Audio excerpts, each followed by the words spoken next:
बॉलीवुड में एक ही दिन में दो बड़ी कहानियां सामने आईं और दोनों ने मिलकर एक बड़ा सवाल खड़ा कर दिया है। आज हम इसी पहेली को सुलझाने की कोशिश करेंगे, जो हमें दुनिया की सबसे बड़ी फिल्म इंडस्ट्री की असलियत के और भी करीब ले जाएगी। चलिए शुरू करते हैं। सवाल बिल्कुल सीधा है। एक तरफ एक ब्लॉकबस्टर फिल्म स्ट्रीमिंग पर आते ही छोटी हो जाती है और दूसरी तरफ एक महान संगीतकार इंडस्ट्री के कल्चर पर ही सवाल उठा देते हैं। लग तो ये दोनों बातें बिल्कुल अलग अलग रही हैं, है ना? पर इनके बीच एक बड़ा गहरा कनेक्शन है, जिसे हम आज समझने की कोशिश करेंगे। तो चलिए सबसे पहले बात करते हैं पहले रहस्य की। ये मामला है ब्लॉकबस्टर स्पाई थ्रिलर धुरंधर के गायब हुए मिनटों का।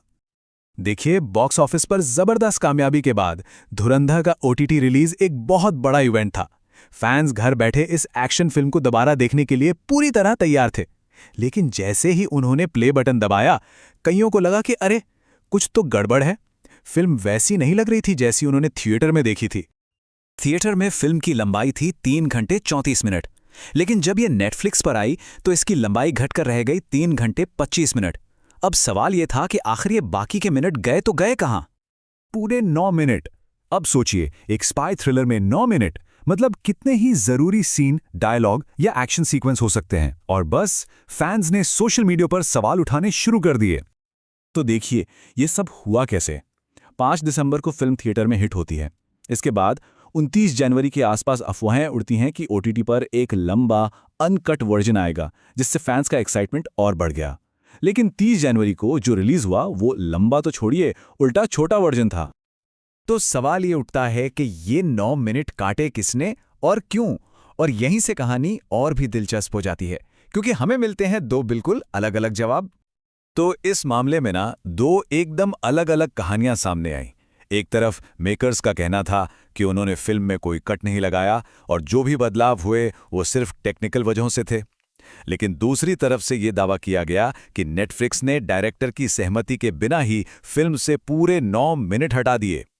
तो आखिर सच क्या है? क्या ये सिर्फ एक टेक्निकल मामला था या फिर क्रिएटिव कंट्रोल पर एक बड़ा सवाल?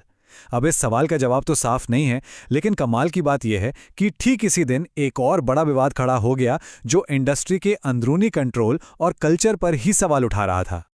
तो जिस दिन धुरंधर के कट्स पर इतनी बहस हो रही थी, ठीक उसी दिन इंडस्ट्री के अंदर के माहौल को लेकर एक और बड़ी बहस छिड़ गई। इस बार चिंगारी आई संगीत के जादूगर ए.आर. रहमान की तरफ से। एक इंटरनेशनल इंटरव्यू में उन्होंने कुछ ऐसा कह दिया जिसने पूरे बॉलीवुड में, कह सकते हैं, एक भूचाल ला दिया।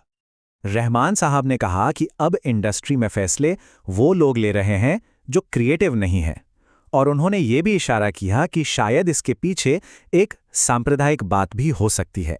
ये एक बहुत बहुत बड़ा आरोप था। और जाहिर सी बात है, इतने बड़े बयान के बाद इंडस्ट्री हिल गई।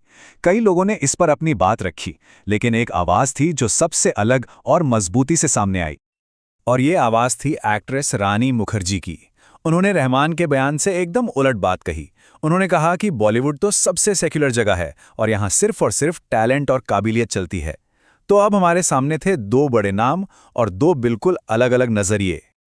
हाँ, इस पूरी बहस के बाद ए.आर. रहमान ने एक बयान जारी भी किया। उन्होंने कहा कि उनका इरादा किसी को दुख पहुंचाने का नहीं था और कभी-कभी उनकी बातों का गलत मतलब निकाल लिया जाता है। तो एक तरफ एक फिल्म के कटने का विवाद और दूसरी तरफ इंडस्ट्री के कल्चर पर इतनी बड़ी बहस। देखने में ये दोनों मामले अलग अलग लग सकते हैं, पर अगर हम इनके बीच का कनेक्शन जोड़ें तो हमें बॉलीवुड के सामने खड़ी कुछ बड़ी चुनौतियों की एक साफ तस्वीर दिखने लगती है। तो देखिए, ये दोनों विवाद कुछ बड़े सवाल खड़े करते हैं। पहला, क्रिएटिव कंट्रोल बनाम प्लेटफॉर्म की ताकत। आखिर फिल्म पर आखिरी फैसला किसका, डायरेक्टर का या प्लेटफॉर्म का? दूसरा, क्या इंडस्ट्री सच में एक मेरिटोक्रेसी है या यहाँ कुछ अनदेखी दीवारें भी हैं? और तीसरा, स्ट्रीमिंग के इस नए जमाने में पारदर्शिता का सवाल। जब किसी आर्ट में बदलाव होता है तो इसकी जवाबदेही कौन लेगा? तो बात यह है कि ये सिर्फ एक दिन की दो खबरें नहीं हैं। ये इस बात के संकेत हैं कि बॉलीवुड एक बहुत बड़े बदलाव के दौर से गुजर रहा है। एक ऐसा दौर जहां पावर, पहचान और कला के भविष्य को लेकर बड़े बड़े सवाल खड़े हो रहे हैं। और हम भी आपको इसी एक बड़े सवाल के साथ छोड़े जा रहे हैं।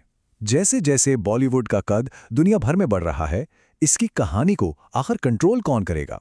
क्रिएटर्स, कॉर्पोरेशंस या फिर दर्शक? इसका जवाब ही इंडस्ट्री का आने वाला कल तय करेगा।